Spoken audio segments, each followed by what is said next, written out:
Welcome to this presentation of Population at the Speed of Life prepared specifically for Campbell County. Since this is mainly a visual presentation, let's start with some eye candy. The East Tennessee region in 1950. Campbell County, with Jellicoe to the north and La Follette in the south, highlighted.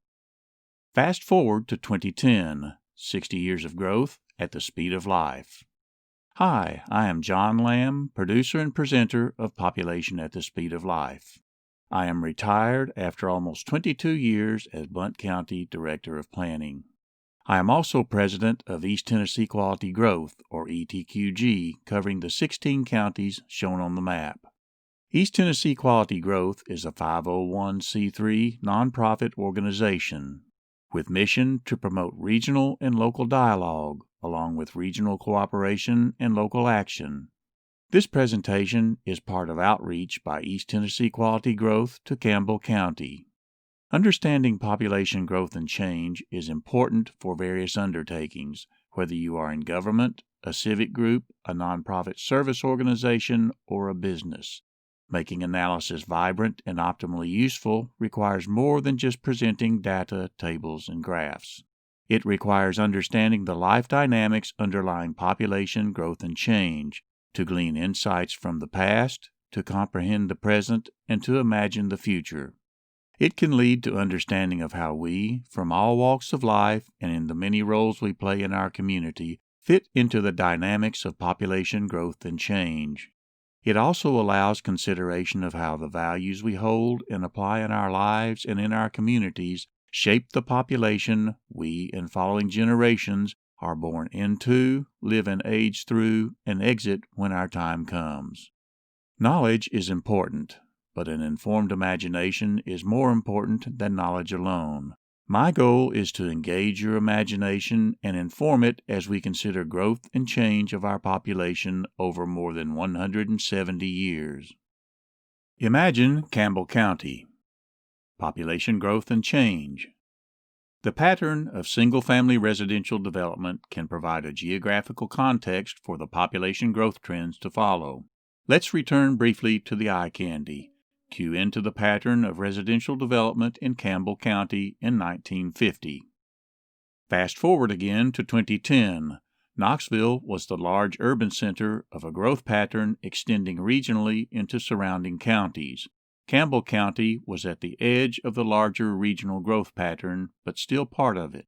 Growth within Campbell County showed gradation from urban and suburban cluster around La Follette to an extended linear pattern of places pushing to the base of the Cumberland Plateau, to some concentrated development along Norris Lake, to small places including Jellicoe to the far north, and out to more rural and less dense areas of the county. The Cumberland Plateau to the north and west in the county created a clear divide of growth, with the more densely settled ridge and valley pattern in the southeastern quadrant having a greater connection to Anderson and Knox counties farther south.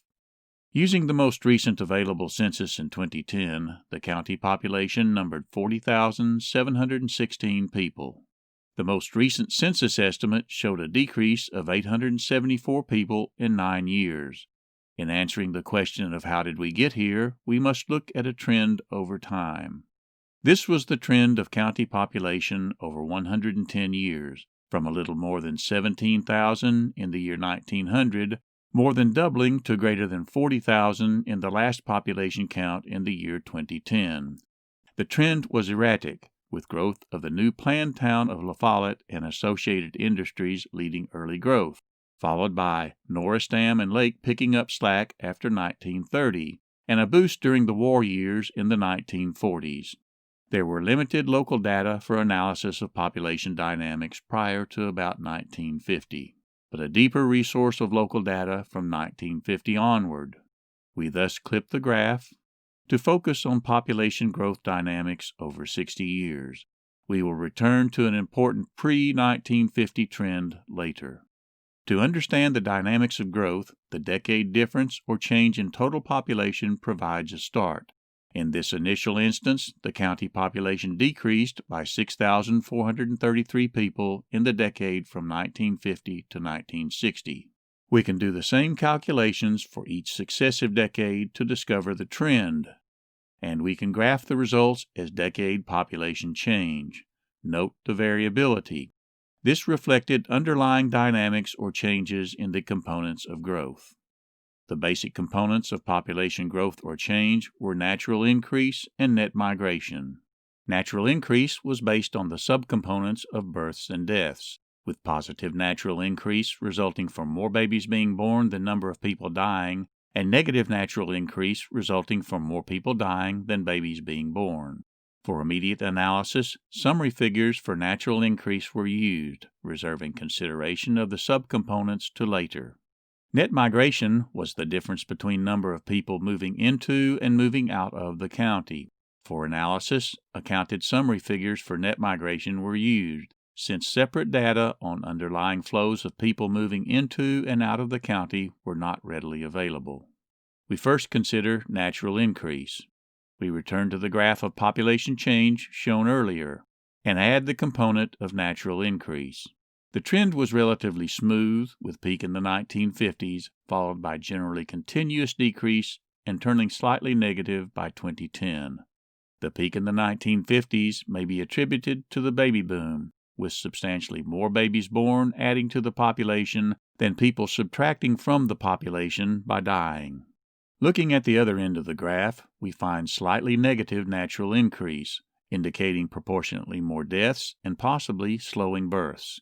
The two phenomena of baby boom and aging population were related, as the large cohort born around the 1950s, along with contemporary older precedent cohorts, aged 50 to 60 years into older ages with greater likelihood of death.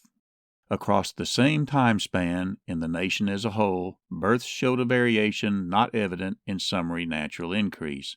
From peak in the 1950s, birth rates and births fell to an initial low in the early 1970s. The large baby boom generation aged through peak fertile years in the late 1960s, through the 70s and 80s, and into the early 1990s, resulting in more mothers and more babies even on a lower birth rate. Overlapping and following in the late 1980s, 90s, and 2000s, increased international in-migration was concentrated in the fertile years of the subsequent Generation X and Millennials. The number of mothers remained at a higher level on a continued low birth rate, and this kept the number of births up, even as the pace of births began to slow and peak by about 2007. Another reduction in birth rate to record lows in the nation began about 2008, ultimately leading to recent decrease in number of births at the national level. Where then will the county trend go in the future? We reserve that discussion until later, so that we can turn our attention to the second main component of population change, net migration. Recall the graph of population change and natural increase. There were obvious gaps to be accounted. If we subtract natural increase from population growth, we can account for the differences as net migration. Added here in red. Net migration was highly variable and accounted for much of the variation of population growth.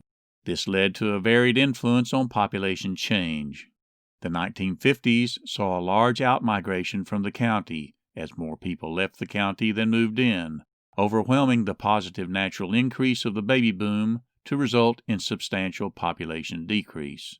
This continued into the 1960s at a lower pace, but without migration still large enough to overcome the end of the baby boom natural increase to result in overall population decrease. The trend reversed dramatically in the 1970s, with strong net in-migration dominating population growth as more people moved into the county than moved out. A post-baby boom positive natural increase boosted large population growth, as an influx of young parents had more babies even on a reduced post-baby boom low birth rate. The trend reversed dramatically again in the 1980s, with net migration turning slightly negative, and a much reduced natural increase barely overcoming outmigration, to result in a minimal population increase. The trend reversed again in the 1990s, with net in-migration rising substantially, and moderate natural increase again boosting overall population growth. The most notable trend from 2000 to 2010 was the fall of natural increase into negative territory, with deaths outnumbering births. Along with a much reduced net in-migration, this resulted in a much reduced population growth for the decade. Another underlying shift of net migration across the decades was notable. The out-migration of the 1950s and 60s was due in part to people moving out of rural areas, with agriculture reaching the end of a long-term decline as employment generator. In contrast, the in-migration of the 1990s and 2000s was concentrated in the urban and suburban areas of the county and included retirees coming from outside the county. So, what may the future of net migration look like? We can add that to the question we had before on the future of natural increase. And we can begin to find answers as we consider population estimates published by the U.S. Census Bureau each year, extending our analysis from 2010 to most recent estimates for 2019. Armed with this information, we can begin to imagine a near future. The trend of growth took a turn downward from 2010 to 2016, stabilizing but ending much lower than it started in 2010. As before, we can calculate the differences between estimates to show population change for the 9 years of the sequence. Notice the general down and up of the trend. The pattern was predominantly defined by variation in net migration, a continuation of migration as the dominant driver in population growth identified earlier for 1990 to 2010. However, the difference in magnitude was mediated by natural increase. In previous slides, analysis was limited to aggregate figures. The Census Bureau provided a 9-year trend of births and deaths to 2019, allowing us to consider the underlying subcomponents of natural increase directly. Consider first the number of babies born into the population each year. The trend showed a slight increase over the 9-year sequence. The number of people dying each year showed a more pronounced pattern of substantial increase over the 9-year sequence. Graphing the two together provides a summary basis for calculating natural increase. Note that in all years, deaths outnumbered births, leading to negative natural increase, restricting population growth. Graphing the summary figures for natural increase shows a trend, downward and progressively more negative. This continued the long-term historical trend of decrease from 1950 to 2010, and follows in greater magnitude the most recent decade negative natural increase from 2000 to 2010.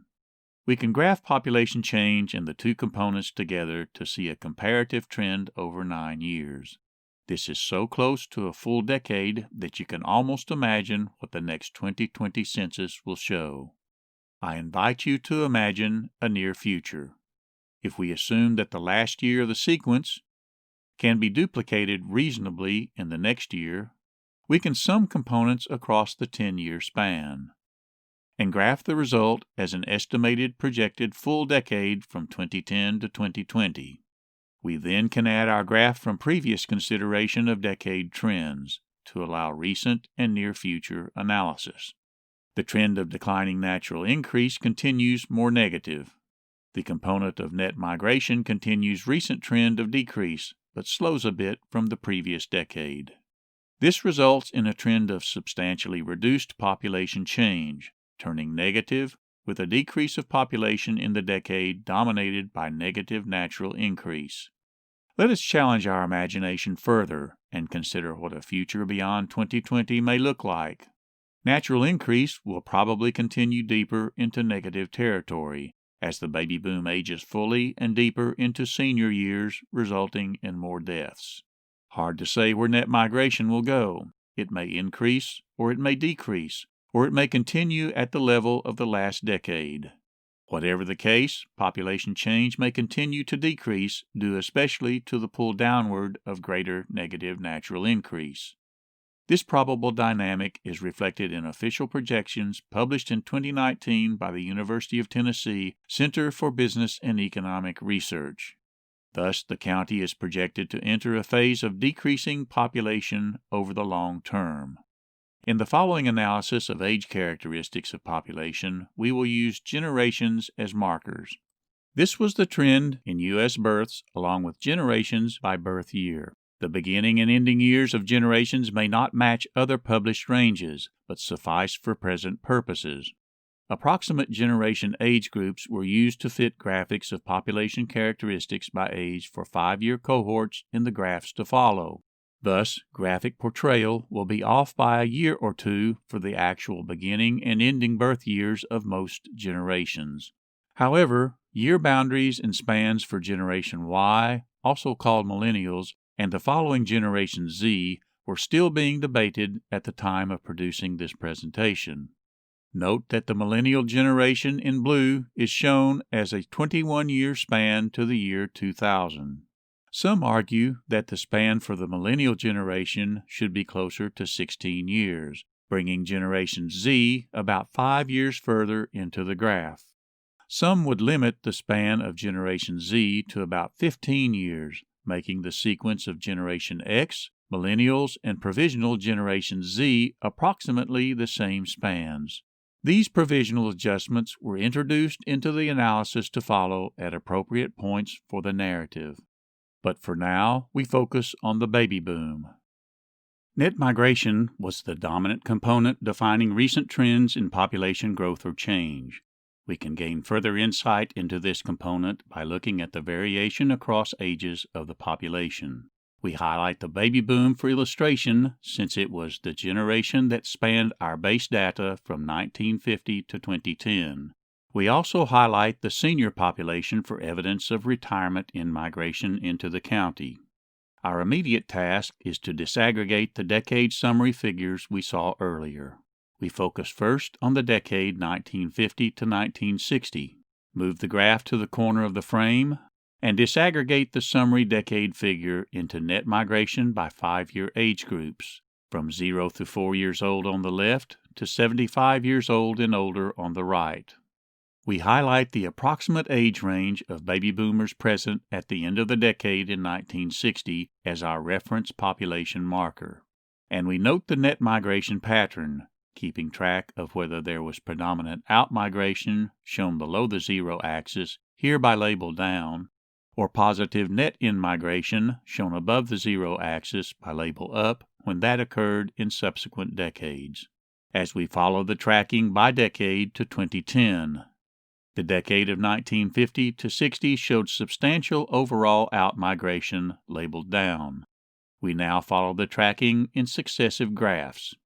Down for 1960 to 70, reversal to overall up for 1970 to 1980, reversal again to down overall for 1980 to 90, reversal again to up across all baby boom ages for 1990 to 2000.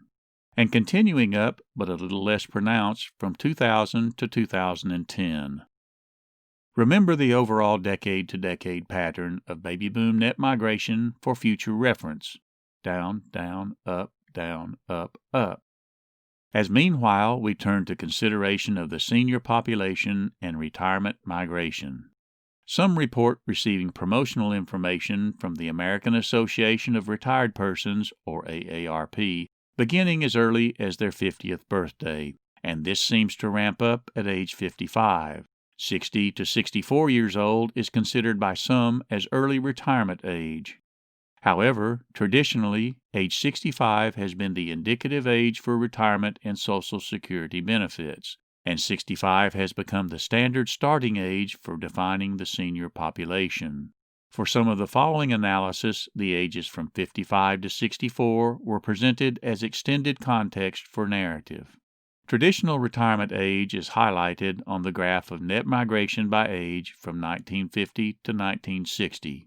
Note that net in-migration was very small for traditional retirement years and was negative for extended years 55 to 64. We will now progress the graphs by decade.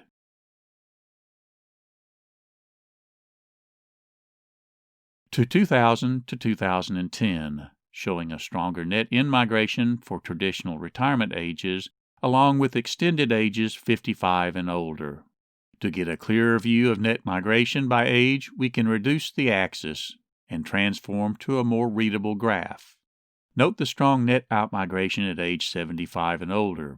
This may be indicative of scarcity of long-term care facilities for the older population, requiring movement out of the county for care. This moderated the overall net migration during the decade. Still, traditional retirement age in-migration did boost overall population growth for the county, and the strong in-migration for ages 65 to 69 would indicate that the county was a retirement destination. Looking at the extended ages 55 and older, the magnitude of net in-migration would indicate a substantial percentage of total population growth. This was important since the additional population aged 55 to 64 in 2010, some of whom may have been early retirees, aged to become seniors by 2020, adding to the existing senior population that aged in place from 2010 to 2020, and thus reinforcing the trend to an aging population. Let's pause for a moment to consider what seems to be an odd variation, a noticeable decrease to net outmigration in age groups from 20 to 29. What could cause such a major variation in the pattern for those ages? Let's think this through. The shift reflects the population ages 10 to 19 in 2000, aging 10 years to 2010, ending as age group 20 to 29, and showing strong outmigration in the process. Why would this happen? The answer was probably varied and possibly complex. After graduation from high school, some young adults may leave the county for higher education. Some young people may seek opportunity in military service outside the county. What may be concerning for long-term population trends, those seeking entry-level or junior-level employment may find the county job market limited and seek work elsewhere. Over the long term, population losses in the most fertile years of potential young families can ripple through the decades to reinforce a tendency to decrease in population. Also of interest was the concentration of net in-migration for younger people. Children generally did not migrate on their own, but followed the migration of their parents. The concentration of net in-migration in both the younger and older segments of the population was not characteristic of international migration. International migration was concentrated in the ages of 20 to 54, mainly toward the younger end of that range, and usually did not contain major retirement migration across international borders, nor did it contain a high level of parents migrating with children from foreign countries. What may not be evident was that most local growth was from domestic migration, or the movement of people resident within the boundaries of the United States. This was confirmed in population estimates by the U.S. Census Bureau for 2010 to 2019. Domestic migration dominated the overall trend, accounting for almost all total aggregate net in-migration summed across the 9-year span. Retirement in-migration added to the senior population, but the senior population was increasing in any event due to longer-term demographic transformation. The baby boom again can help illustrate the transformation as we look at the distribution of population by age. Recall the population trend from 1950 to 2010. To see the transformation of population by age, we need to disaggregate total population each census year. We begin with 1950, disaggregating population by 5-year age groups, from 0 to 4 years on the left to 85 years old and older on the right. Note that the distribution of population by age looked like a slightly deformed and flattened pyramid, rotated and laid on its side, with a large young base and a small old apex. Remember this shape for comparisons later. We add the baby boom present in 1950 as our tracking generation, and we track the generation decade by decade across the screen. We note the growth in the age groups as they aged each decade, either down showing decrease in population or up showing increase in population. These directions, down and up for the baby boom, correlated with the downs and ups of net migration identified earlier. We track the baby boom across the screen to 2010, on the verge of entering senior years 65 years old and older. We leave the line for comparison to highlight growth or decrease. Recall now the pattern of net migration we established earlier for the baby boom.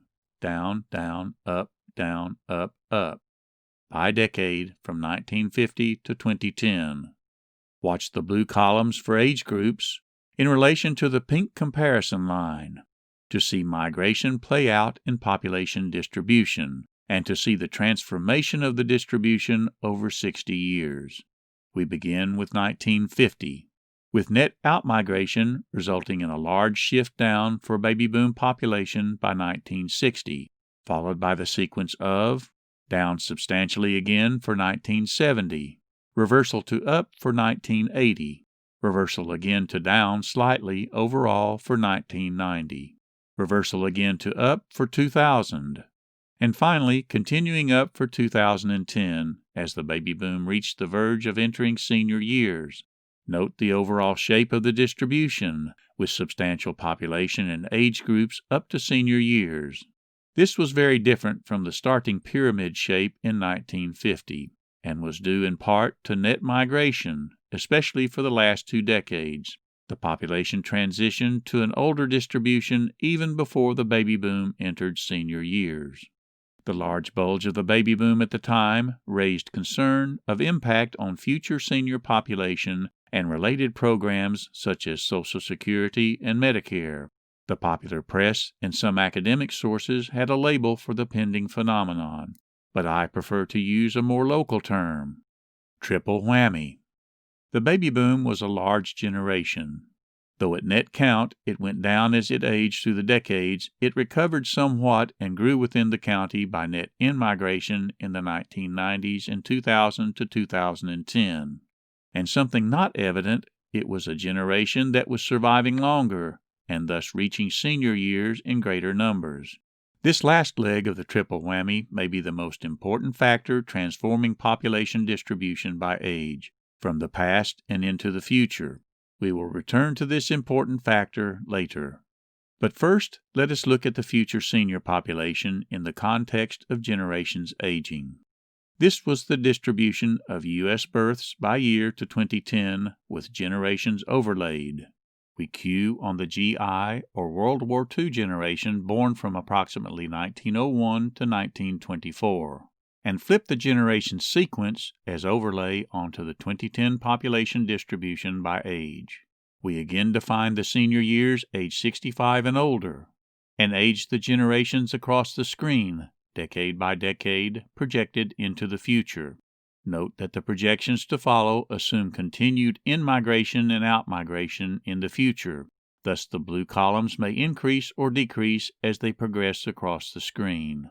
We begin with the baby boom on the verge of entering senior years in 2010.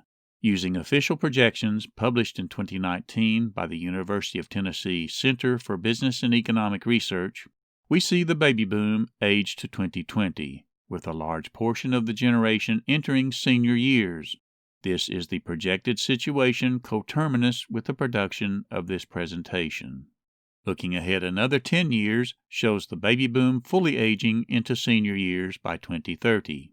By 2040, most of Generation X will age into senior years, followed by entry of the leading edge of millennials or Generation Y by 2050. By 2060, most millennials, defined as a 20-year generation, will age into senior years.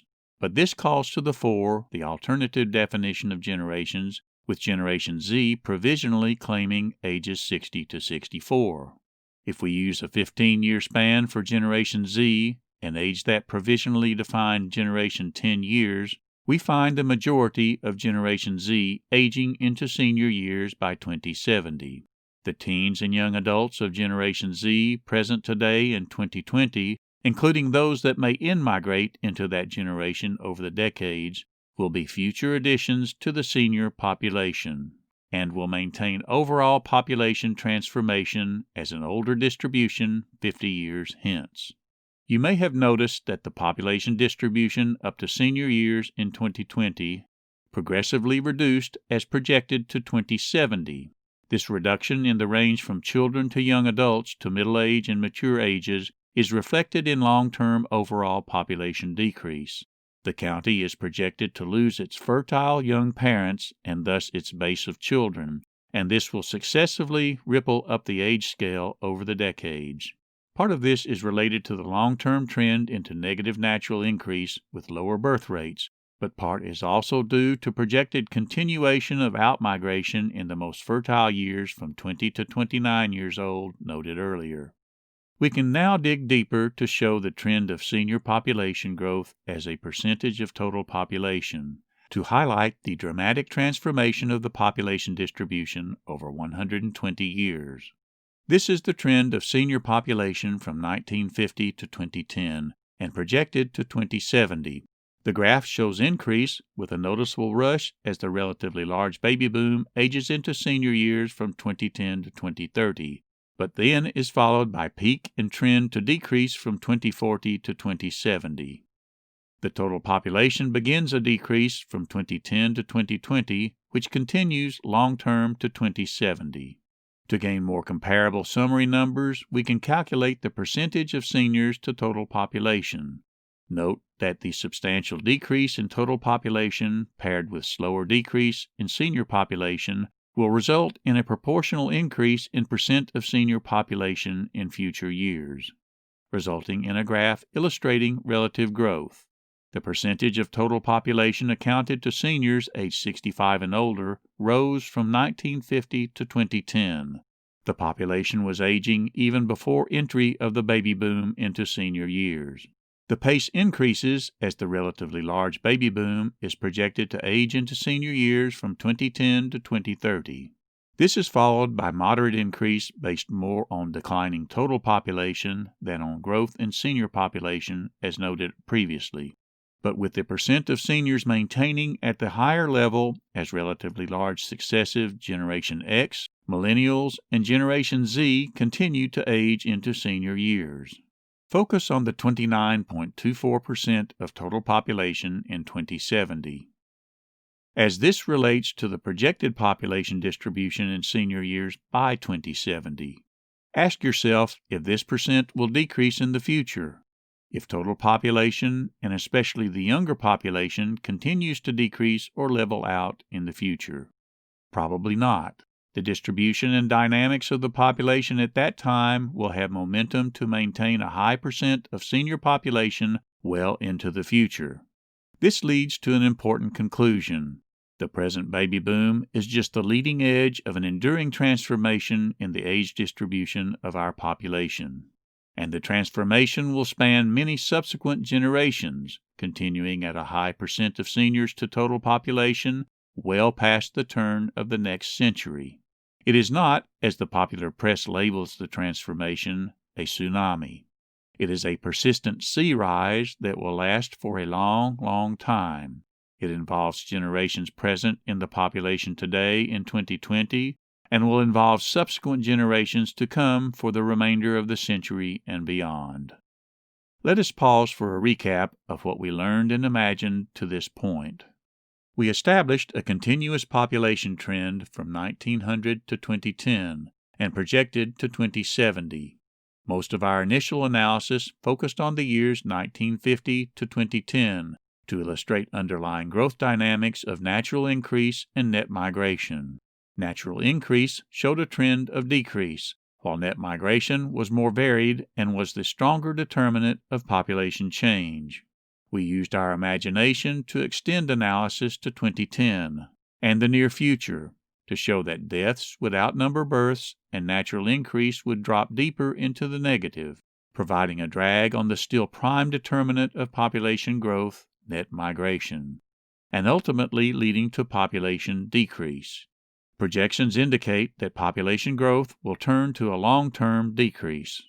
Along with all of this, we saw a transformation of the population, with seniors aged 65 and older accounting for a progressively greater percentage of the total population, moderating after aging of the baby boom, but with momentum through many generations to carry the transformation into the future and beyond the turn of the next century.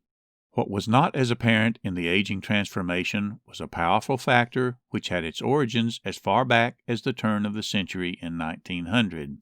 Nationwide, people undertook to improve public health, medicine, nutrition, education, and overall prosperity.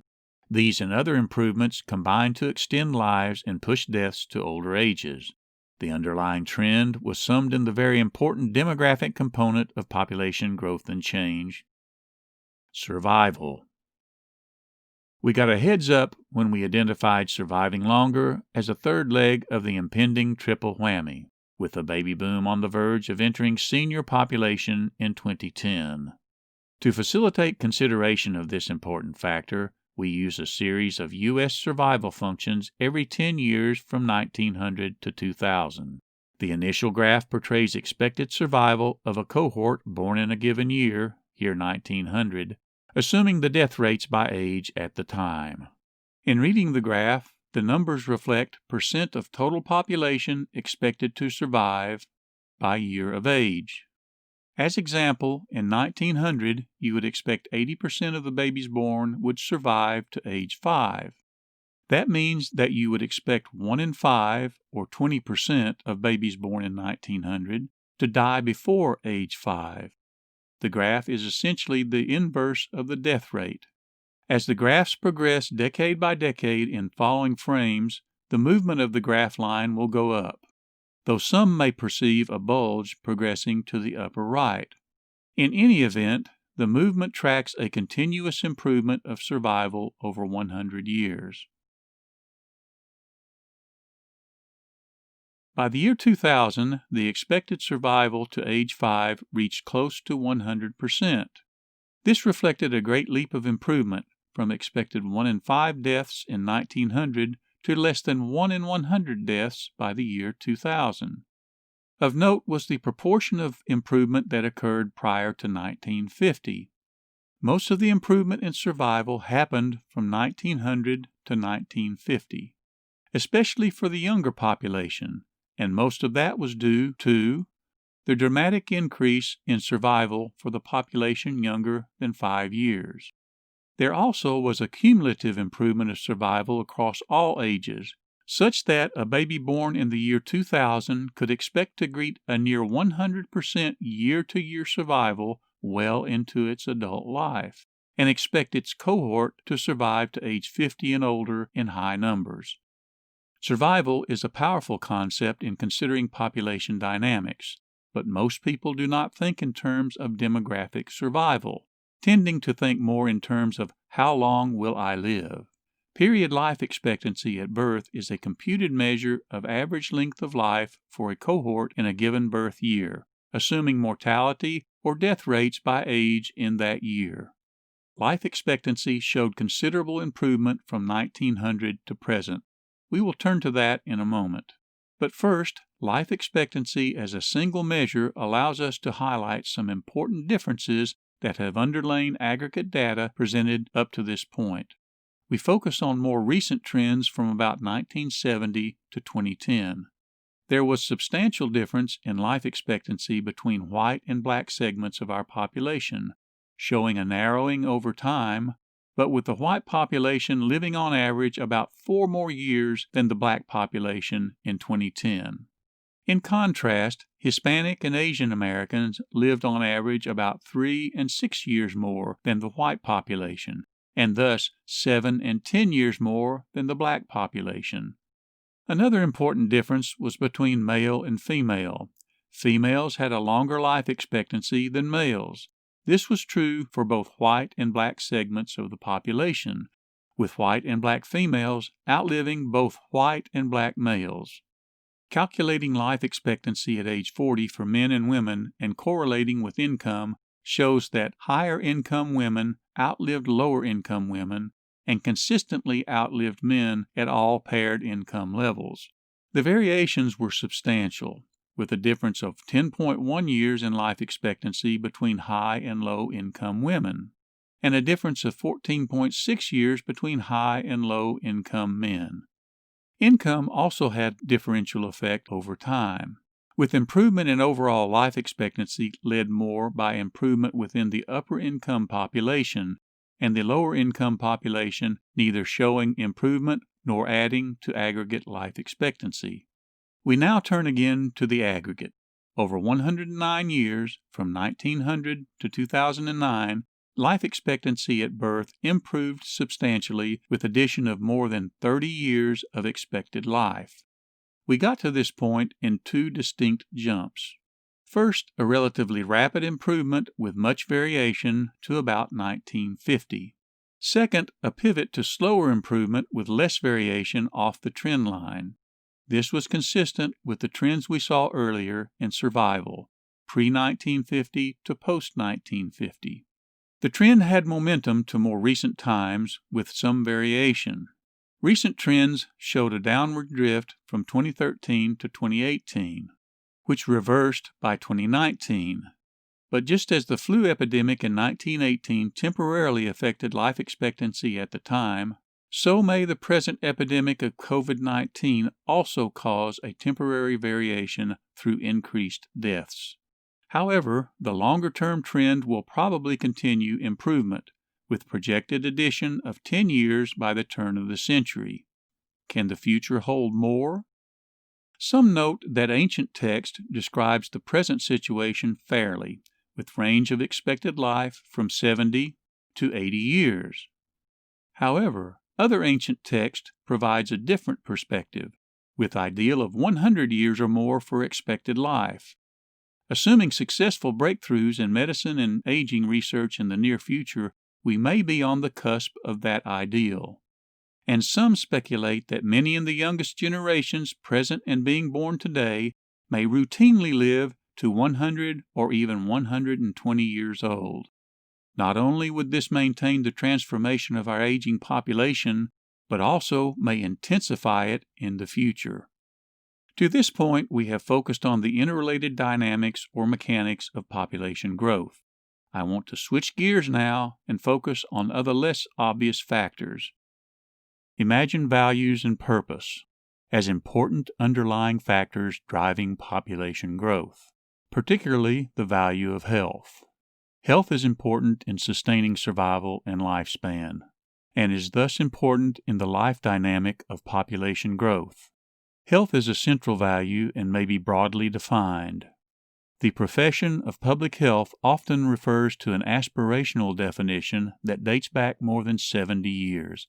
Health is a state of complete physical, mental, and social well-being, and not merely the absence of disease or infirmity.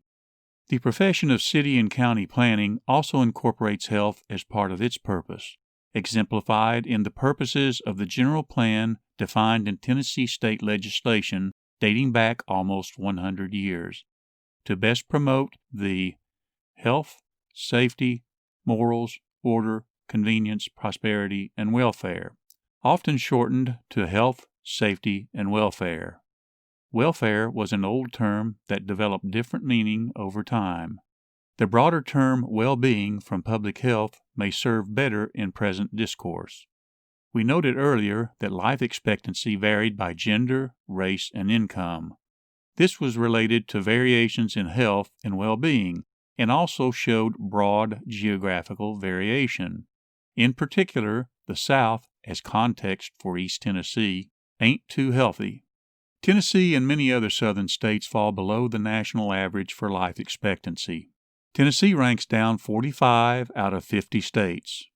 The reduced life expectancy of Tennessee population is related to incidence of obesity and inactivity. Obesity and inactivity are linked to higher incidence of serious diseases that can lead to earlier deaths and thus lower life expectancy. The incidence of obesity in Tennessee showed a dramatic shift over the years, being less than 10% of the population in 1985, jumping to greater than 30% by 2010. Some call this an epidemic that is adversely affecting the health of a large portion of the population. The epidemic goes hand in hand with inactivity of the population, with Tennessee again showing adverse ranking along with other southern states. So, what is the prescription for better health and longer life? Dr. Bob Overholt of the local public television health and medicine show recommends exercising, eating properly, getting a good night's sleep, and including laughter in your life.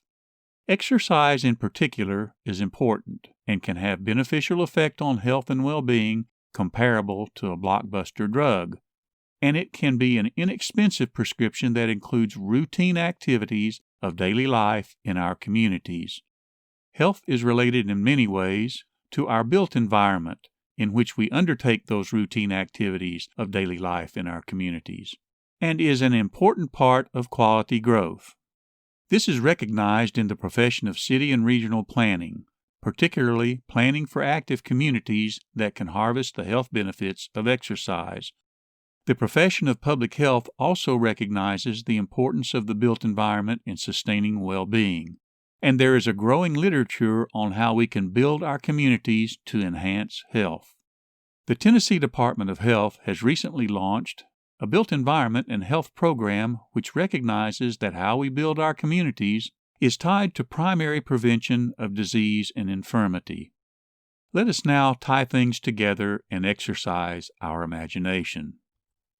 Imagine generations connected, with each older generation improving well-being and survival, and improved well-being and survival progressively greeting each new generation.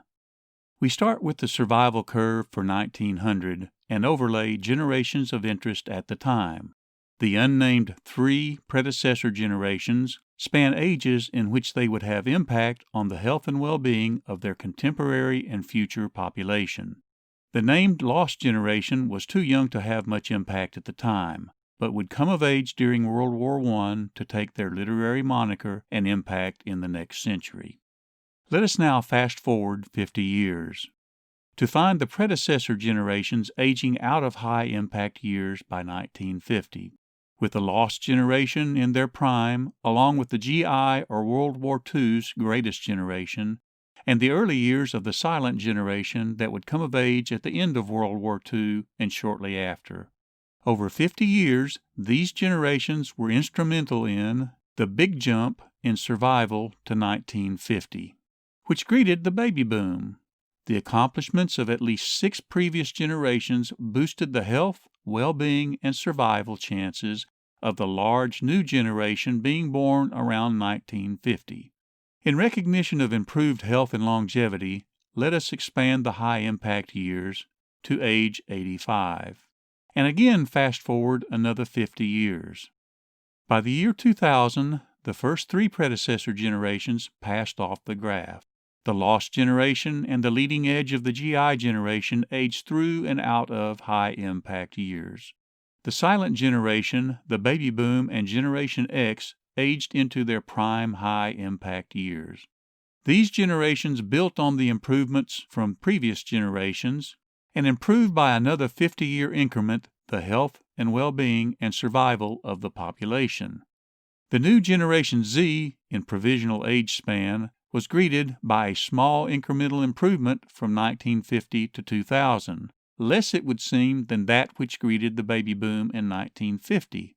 However, the full story was the cumulative effect over 100 years, which improved well-being and survival such that almost all of Generation Z survived to age 5, and faced much improved expected survival well into future old age.